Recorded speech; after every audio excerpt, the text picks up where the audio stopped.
अस्सलाम वालेकुम, welcome back to my YouTube channel लर्नाला जी। हमने जो मैथ की सीरीज़ स्टार्ट की है क्लास 1 से लेके, तो क्लास 1 और 2 की जो मैथ है वो हमने कंप्लीट की है। अब क्लास 3 और 4 की जो मैथ है वो हम साथ साथ पढ़ रहे हैं। तो आज है हमारे पास मैथ क्लास 4 में यूनिट नंबर 3 जिसको हम पढ़ रहे थे। उसमें हम पढ़ रहे थे फ्रैक्शंस को। फ्रैक्शंस में कल जो हमने वीडियो बनाई थी वो हमने बनाई थी डिवीज़न ऑफ फ्रैक्शंस पे। डिवीज़न ऑफ फ्रैक्शंस में मैंने एक टॉपिक आपको कवर करवाया था कि हम किस तरह से डिवाइड करते हैं फ्रैक्शन को एक होल नंबर के साथ। आज का हमारा जो टॉपिक है वो उसका पार्ट नंबर 2 है। पार्ट नंबर 2 क्यों है? क्योंकि यहाँ भी हम होल नंबर को फ्रैक्शन के साथ ही डिवाइड करवाएंगे। जैसे कि यहाँ पे लिखा हुआ है divide a whole number by a fraction. हमें होल नंबर को डिवाइड करना है फ्रैक्शन के साथ, लेकिन इसमें एक फ़र्क ये है कि यहाँ पे देखें तो हमें होल नंबर को फ्रैक्शन के साथ डिवाइड करना है। यहाँ पे हमारे पास देखें सॉल्व में 15 डिवाइड 2/3। 15 क्या है हमारे पास? Whole number. यहाँ पे हमारे पास होल नंबर पहले आ रहा है, फिर डिवाइड के बाद हमारे पास कॉमन फ्रैक्शन आ रहा है। और कल की वीडियो में हमारे पास पहले फ्रैक्शन आ रहा था, फिर डिवाइड के बाद होल नंबर आ रहा था।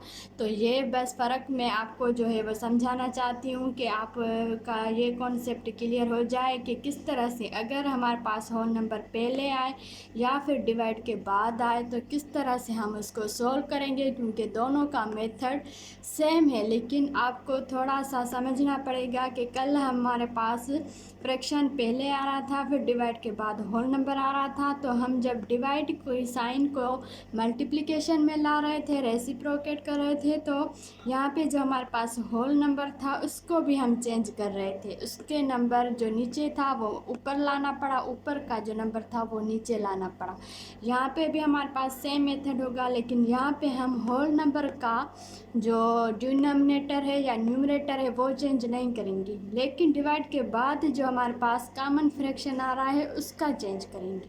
तो कल वाले में हमने होल नंबर का चेंज किया था, उस पर फ़र्क पड़ा था जब हमने रेसिप्रोकेट किया था। आज हमारे पास होल नंबर सेम रहेगा, एज इट इज़ हम लिख देंगे, लेकिन डिवाइड के बाद जो दूसरा फ्रैक्शन आ रहा है कॉमन फ्रैक्शन उसको हम चेंज करेंगे। उस पर साइन का फ़र्क पड़ेगा। किस तरह से मैं आपको समझाती हूँ। सॉल्यूशन में आते हैं।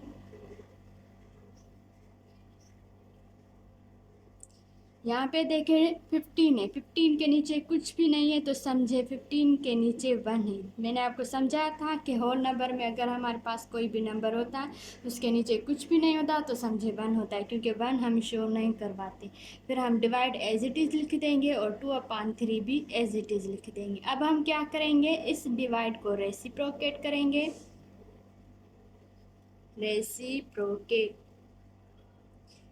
रेसिप्रोकेट करेंगे तो ये डिवाइड वाली साइन जो है हमारे पास ये किस में कन्वर्ट हो जाएगी? मल्टीप्लिकेशन की साइन में। मल्टीप्लिकेशन की साइन में जब ये कन्वर्ट हो जाएगी तो दूसरा जो हमारे पास फ्रैक्शन होगा उस पर फ़र्क पड़ेगा। उसका जो न्यूमरेटर है वो डिनोमिनेटर की जगह पे आ जाएगा और डिनोमिनेटर वाला नंबर न्यूमरेटर की जगह पे आ जाएगा।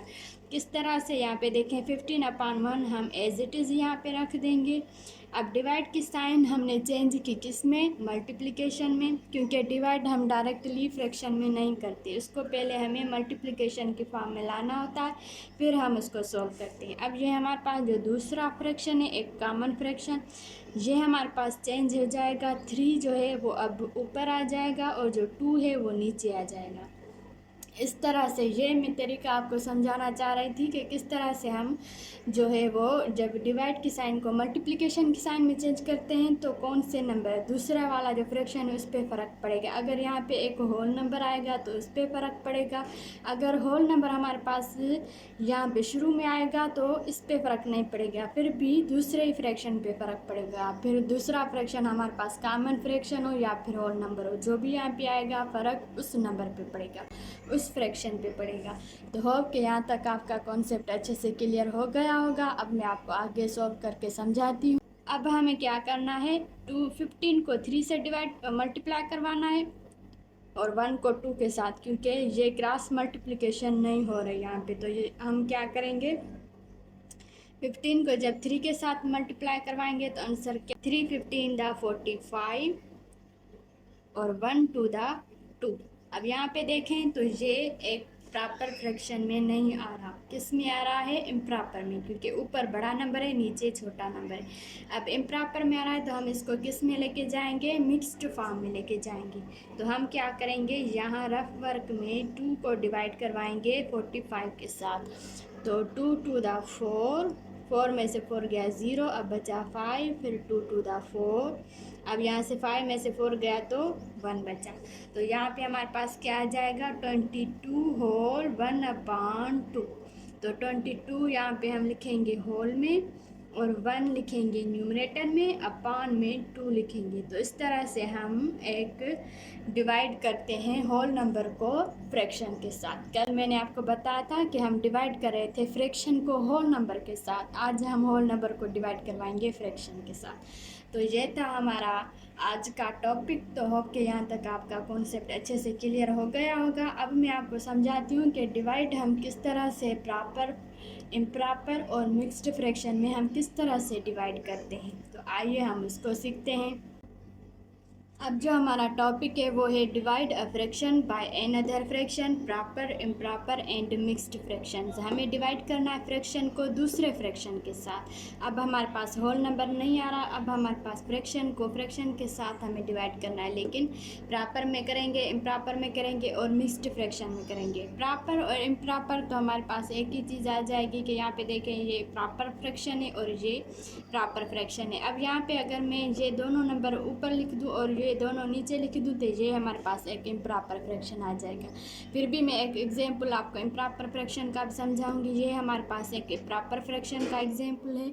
यहाँ पे देखें, सोल्व 7/9 को डिवाइड करवाना है 4/27 के साथ। और यहाँ पे मेरे पास दूसरा एग्जांपल है, सोल्व 2 होल 2/7 डिवाइड 1 होल 3/5। ये हमारे पास मिक्स्ड फ्रैक्शन का एग्जाम्पल है, ये हमारे पास प्रॉपर का है। तो पहले हम प्रॉपर का एग्जाम्पल सॉल्व करेंगे। यहाँ पे देखें, हम सॉल्यूशन पे आ जाते हैं। 7/9 डिवाइड 14/27। अब हमें क्या करना है, इस डिवाइड को किस में कन्वर्ट करना है? मल्टीप्लिकेशन की फॉर्म में। तो यहाँ पे हम लिख देंगे 7/9। अब डिवाइड की साइन चेंज करके हम देंगे मल्टीप्लिकेशन की साइन, और इसमें भी सेम प्रोसेस ही होगा। अगर डिवाइड को रेसिप्रोकेट करके हम मल्टीप्लिकेशन की साइन देंगे तो ये दूसरा नंबर जो है इस पर फ़र्क पड़ेगा। किस तरह से कि ये हमारे पास जो डिनोमिनेटर है 27 ये ऊपर चला जाएगा और जो 14 है न्यूमरेटर में ये नीचे चला जाएगा। तो इस तरह से हम डिवाइड को कन्वर्ट करते हैं मल्टीप्लिकेशन की फॉर्म में, क्योंकि डिवाइड हम डायरेक्टली, मैंने आपको बताया कि हम फ्रैक्शन में डिवाइड डायरेक्टली सॉल्व नहीं करते, पहले हम इसको मल्टीप्लिकेशन की फॉर्म में लेके आते हैं। अब हम इन दोनों पे देखें, क्रॉस मल्टीप्लिकेशन हो रही है। अगर हो रही है तो पहले क्रॉस मल्टीप्लिकेशन करेंगे, अगर वो नहीं हो रही होगी तो डायरेक्ट न्यूमरेटर को न्यूमरेटर के साथ और डिनोमिनेटर को डिनोमिनेटर के साथ डिवाइड मल्टीप्लाई करेंगे। तो यहाँ पे देखें, इस पे टेबल लग रही है 9 × 9, 9 × 3 = 27, 7 × 7, 7 × 2 = 14।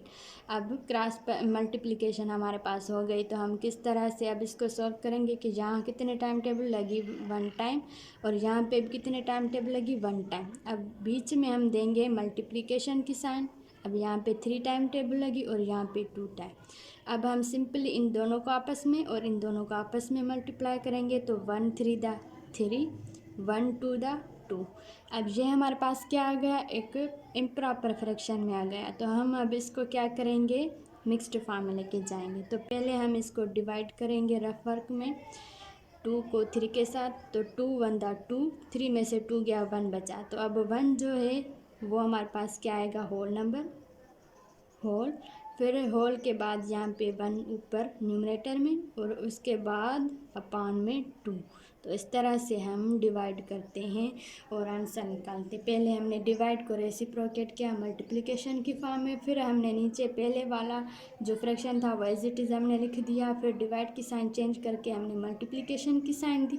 मल्टीप्लिकेशन के बाद इस फ्रैक्शन में जो दूसरा आता है, डिवाइड के बाद जो फ्रैक्शन आता है, इस पर फ़र्क पड़ता है। तो वो हमने लिखा ऊपर 27 को और यहाँ पे 14 ऊपर है तो इसको नीचे लिखा। फिर हमने देखा कि ये दोनों आपस में इनकी क्रॉस मल्टीप्लिकेशन हो रही है। अगर हो रही है तो पहले हमने वो की 9 को 27 के साथ मल्टीप्लाई किया, डिवाइड 9 को 27 के साथ डिवाइड किया और यहाँ पे 7 को 14 के साथ, तो 9 की टेबल 27 पे लग गई 3 टाइम, 7 की टेबल 14 पे 2 टाइम लगे। फिर हमने उनको यहाँ पे लिख के फिर उनको आपस में मल्टीप्लाई करके आंसर निकाला। आंसर हमारे पास इम्प्रॉपर में आया, तो इम्प्रॉपर हमें फ्रैक्शन में नहीं चाहिए होता, तो हम इम्प्रॉपर को मिक्स्ड फॉर्म में लेके जाते हैं। तो यहाँ हमने इसको मिक्स्ड फॉर्म में लेके, तो ये था हमारे पास प्रॉपर फ्रैक्शन का डिवाइड, हमने किस तरह से जो है वो हम डिवाइड करते हैं प्रॉपर फ्रैक्शन में। तो ये मैंने सारा कॉन्सेप्ट आपको इस वीडियो में समझाया। होप कि आपको यह सारा कॉन्सेप्ट अच्छे से क्लियर हो गया होगा। अगर कोई बात समझ में ना आ रही हो तो आप मुझसे कमेंट सेक्शन में भी पूछ सकते हैं। तो कल वाले लेक्चर में जो है वो मैं आपको समझाऊँगी इम्प्रॉपर फ्रैक्शन में हम किस तरह से डिवाइड करते हैं और मिक्स्ड फॉर्म में किस तरह से करते हैं। ये वीडियो मैं कल बना के रखूँगी। तो होप कि यहाँ तक आपका सारा कॉन्सेप्ट अच्छे से क्लियर हो गया होगा। अगर कोई बात समझ में ना आ रही हो तो आप मुझसे कमेंट सेक्शन में भी पूछ सकते हैं। तो मिलूँगी मैं आपसे अगले लेक्चर में, तब तक के लिए अल्लाह हाफिज़।